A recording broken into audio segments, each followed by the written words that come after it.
Hai semua, hari ini, aku mau cerita tentang korban kesaktian dukun santet. Naas, seorang perempuan berusia 19 tahun bernama Ningrum ditemukan dalam kondisi tewas mengenaskan, dengan perut dan dada terbelah, usus terurai.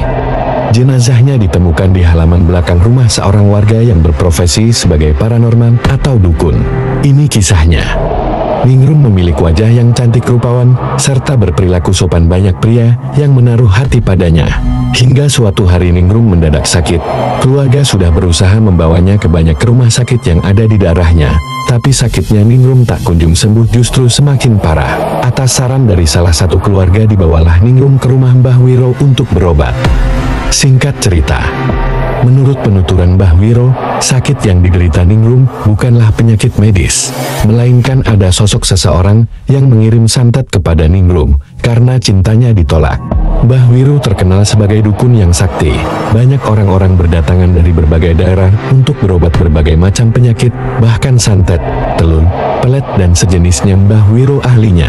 Setelah ritual pengobatan hari itu, kondisi Ningrum dianggap lebih baik, hingga keluarga makin percaya bahwa Ningrum akan sembuh di tangan Mbah Wiro. Setelah 3 kali Ningrum berobat dengan ajaibnya, Ningrum sembuh seperti sedia kala. Namun Ningrum masih harus ke rumah Mbah Wiro sekali lagi untuk diruat agar sisa-sisa santetnya hilang. Secara keseluruhan begitu pesan Mbah Wiro sebelum Ningrum meninggalkan kediaman Mbah Wiro kala itu. Akhirnya Ningrum kembali ke rumah Mbah Wiro di hari dan waktu yang telah ditentukan. Ningrum tidak sendiri, melainkan diantar oleh ibunya. Sesampainya di kediaman Mbah Wiro, Ningrum dan ibunya dipersilahkan untuk masuk oleh istri Mbah Wiro, yaitu Ibu Samila. Semua persyaratan dan segala yang dibutuhkan telah disiapkan untuk prosesi ruat. Tak ada sedikit pun kecurigaan atau kejanggalan yang dirasa oleh Ningrum dan ibunya. Padahal semua yang Mbah Wiro dan istri siapkan bukan lain untuk proses ruat, namun untuk mengeksekusi nyawa Ningrum dan ibunya. Awalnya mereka diberi ramuan yang harus diminum. Setelah itu, mereka harus mandi air kembang sesuai panduan Ibu Samila. Kenapa ibunya Ningrum harus ikut diruat padahal tidak sakit? Namun Bu Samilah menjawab bahwa ruat ini bagus untuk siapa saja. Tanpa curiga mereka melakukan setiap apapun yang disuruh Ibu Samilah. Sampai di titik paling penting dari proses ruat ini. Pertama, Ningrum dan ibunya harus masuk ke lubang yang telah dibuat oleh Mbah Wiro. Lubang ini cukup dalam dan hanya menyisakan kepala yang masih nampak di dataran. Tak tunggu waktu lama, Mbah Wiro dan Bu Samilah menjalankan aksinya. Mereka mengalungkan sebuah tambang di leher masing-masing Ningrum dan ibunya.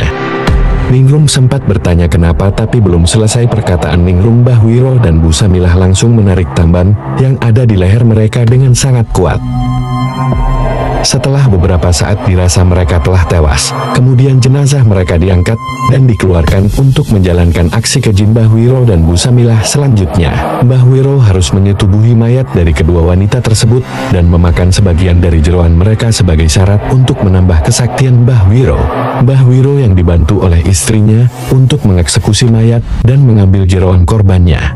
Setelah semua selesai, mayat kedua wanita itu dibuang ke suatu lubang besar yang penuh dengan tulang belulang manusia di belakang rumah Mbah Wiro, yang ternyata mereka bukanlah korban pertama. Mbah Wiro telah membunuh 26 perempuan dalam kurun waktu 2 tahun untuk dijadikan tumbal kesaktiannya dengan cara yang sama. Semua ini terungkap tak kala keluarga Ningrum melaporkan kehilangan 2 anggota keluarganya yang tak kunjung kembali setelah berobat dari rumah Mbah Wiro kepada Pak Lurah setempat, yang kemudian dilaporkan ke kantor polisi. Mbah Wiro berdalih mereka tak jadi diruat karena tidak datang. Namun polisi curiga dan menyisir setiap halaman dan ruangan di rumah Mbah Wiro. Terdapat gundukan yang mencurigakan. Dan hasilnya Ningrum dan ibunya ditemukan dalam kondisi perut terbelah dan usus terurai keluar serta puluhan tulang belulang ditemukan dalam satu lubang yang sama.